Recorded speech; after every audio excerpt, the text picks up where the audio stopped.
Hi friends, Aishu's ഗാർഡൻ്റെ പുതിയൊരു വീഡിയോയിലേക്ക് ഏവർക്കും സ്വാഗതം. എല്ലാവർക്കും ഇഷ്ടമുള്ളൊരു റോസാണ് നാടൻ റോസ്. അപ്പോൾ നാടൻ റോസ് നമ്മൾ വളർത്തുമ്പോൾ കുറച്ച് കാര്യങ്ങൾ നമ്മൾ അറിഞ്ഞിരിക്കണം. അങ്ങനെ കുറച്ച് കാര്യങ്ങളാണ് ഇന്നത്തെ വീഡിയോയിൽ ഉൾപ്പെടുത്തിയിരിക്കുന്നത്. അതീവ സുഗന്ധമുള്ളവയും നല്ല പ്രതിരോധ ശേഷിയുള്ളവയുമായ ഒരു റോസാണ് നാടൻ റോസ്.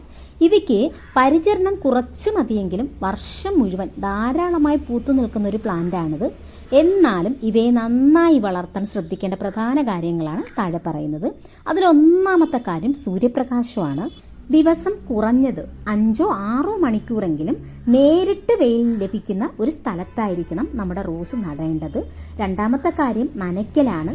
നനയ്ക്കലൊരു പ്രധാന കാര്യമാണ്. മണ്ണിലെ ഈർപ്പം നോക്കി ആവശ്യത്തിന് മാത്രം നനയ്ക്കണം കേട്ടോ.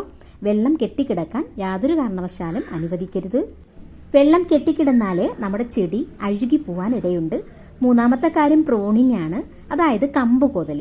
പൂക്കൾ വിരിഞ്ഞു കഴിഞ്ഞ ശേഷം കമ്പുകൾ ചെറുതായി മുറിച്ചു വിടുന്നത് കൂടുതൽ പുതിയ ശാഖകളും പൂക്കളും ഒക്കെ ഉണ്ടാകാൻ സഹായിക്കുന്നതാണ്. പിന്നെ പ്രധാനപ്പെട്ട ഒരു കാര്യം എന്ന് പറയുന്നത് വളമാണ്.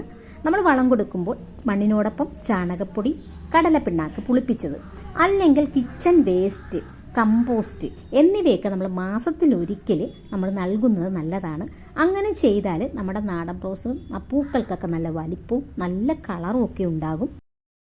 ഇത്രയും കാര്യങ്ങൾ ചെയ്യുമ്പോൾ തന്നെ നമ്മുടെ റോസ് നന്നായിട്ട് വളരുകയും നല്ല രീതിയിൽ മൊട്ടും പൂക്കളും ഒക്കെ തരികയൊക്കെ ചെയ്യും കേട്ടോ. അപ്പോൾ നാടൻ റോസിനെ കുറിച്ചുള്ള ഒരു ചെറിയൊരു വീഡിയോ ആണിത്.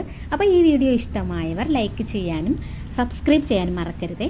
പിന്നെ നിങ്ങളുടെ ഫ്രണ്ട്സിനും റിലേറ്റീവ്സിനൊക്കെ എൻ്റെ ഈ വീഡിയോ ഷെയർ ചെയ്യാൻ മറക്കരുതേ. Okay, thank you.